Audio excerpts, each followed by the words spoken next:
Hey, what's up, lightboltjoe here. Today we are going to discuss the 2006 action-adventure thriller film directed by Justin Lin, Fast and the Furious Tokyo Drift. So this is the first film in the Fast saga that Justin directed. He directed a few more films subsequently. So this film takes place in between the 6th and 7th film, even though it's the 3rd film that's released. Now, why is that? It's because the original cast were booked for various projects when they wanted to do a 3rd film. And they were like, all right, so let's make it another car film, and then we'll figure out how to tie it in at the end. So at the very end, we have Dominic Toretto, aka Vin Diesel, pulling up, saying he knew Han was family, and then he's racing this kid, Sean Boswell, played by something Black. Justin Black? Is his name Justin? Black. So that's the only true connection that we know of within the 3rd film, that Dom knew Han, and that's why Don was going to race Sean at the very end of the scene in Tokyo.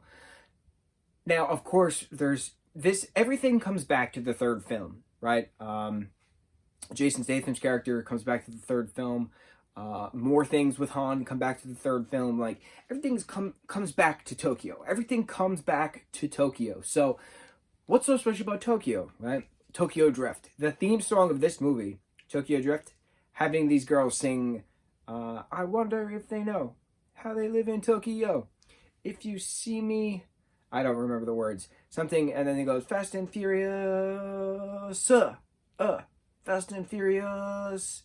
And then there's a tick, tick, tick, tick, tick. Love this song.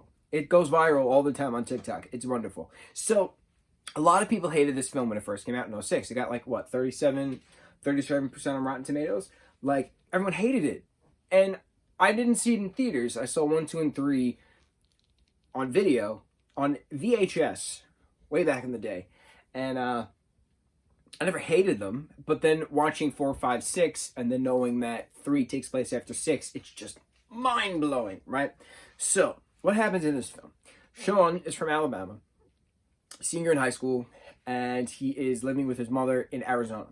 He gets in a fight with one of the football jocks, and they decide to race for the prom queen's hand, basically. It's very testosterone, I'm a man, kind of muscle car film, which doesn't really happen anymore, but that's just how it was back then.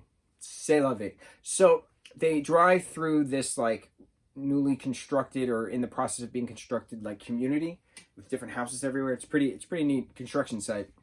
So then, like, Sean is either going to go back to juvie or something like that, or he can go live with his father, who is retired from the Navy, in Japan, in Tokyo. So he goes to live with his dad in Tokyo. That's how he gets to Tokyo. And he starts to, have a crush on this girl, Neela, who is half Australian, half Japanese. Goes to the same high school. Bow Wow plays his character, Twinkie, hysterical character that he is. And he, being in the film as well, is pretty cool. Then there's this character, DK, Drift King, and he is the nephew of this Yakuza boss. And, of course, DK is dating Neela, but Sean wants to date Neela. It's a whole love triangle scandal going on with the Yakuza involved. But while this is happening, Sean wrecks one of Han's cars that he borrows in a drifting competition. Tokyo Drift. You're drifting in Tokyo. So Han then forces Sean to work for him to buy back a car, basically. And he's the errand boy, right? So he drops stuff off, he picks stuff up, stuff like that. So in the process, Han has been secretively taking money from the Yakuza that he should have been giving to the Yakuza all along. But it's Han. This is his Mexico, as he says to Sean at one various point. He's got buku bucks and buku cars, and, like, no one knows where he got any of it. I mean, we know now that we've seen all of them, but no one knows originally in 2006 why Han, played by Sung Kang. I gotta just scroll because I feel like an idiot when I can never pronounce his name. Sung Kang plays Han, and then Brian T plays DK, and Natalie Kelly plays Neela. Oh wait, Lucas Black. Oh, so close. Sean Black. Sean Boswell is played by Lucas Black. There we go. That's what I was trying to say. But yeah, Justin Lin's the director. So Sean wants to try to make amends with DK's uncle after various drifting fights, and Han's car explodes and he dies. So we think, and like chaos through Tokyo because these two boys are going crazy with their cars to get the attention of a girl. That's how this is. Tale as old as time, right? So the Yakuza uncle agrees to them having a drifting competition in the mountains. Whoever wins that competition leaves town. Sean wins. DK's got to go. So at the very end, there's going to be another race in another parking structure, which is a parking structure in Los Angeles, just for your information. Not in Tokyo, but it's still in Tokyo. And that's where Dom comes into the picture and he says, Honda's family, let's race, stuff like that. So that's Tokyo Drift, right? I've seen this movie probably the most out of all of them, which makes no sense because I'm a massive Paul Walker fan. So you would think I would have seen one of the ones that Paul has been in more. But no, I have seen this more than all the other ones because, okay, this and Fast 5, because Fast 5 just changed the game and how the series went. And it's very difficult for me to watch Furious 7. But, yeah, I'm pretty sure this is the most I've seen. This is the one I've seen the most. And then probably Fast 5, and then probably the first one, The Fast and the Furious.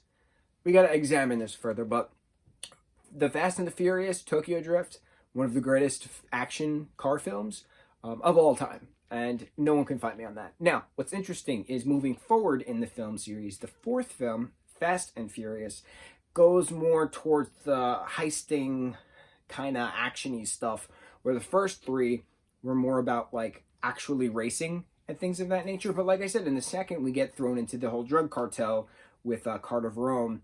And then fourth and moving forward, it's a matter of unraveling the whole cartel of the drug empire around the world, kind of a thing. And then 6, 7, 8 going is more like high-techy stuff and like the world's gonna collapse and like all that stuff. So we go from like literal drag racing to thriller stuff to action-packed stuff, then to heisting and spies and agents and all these crazy things ahead of us. More to come. Yeah, stay tuned. Mucho mahalo.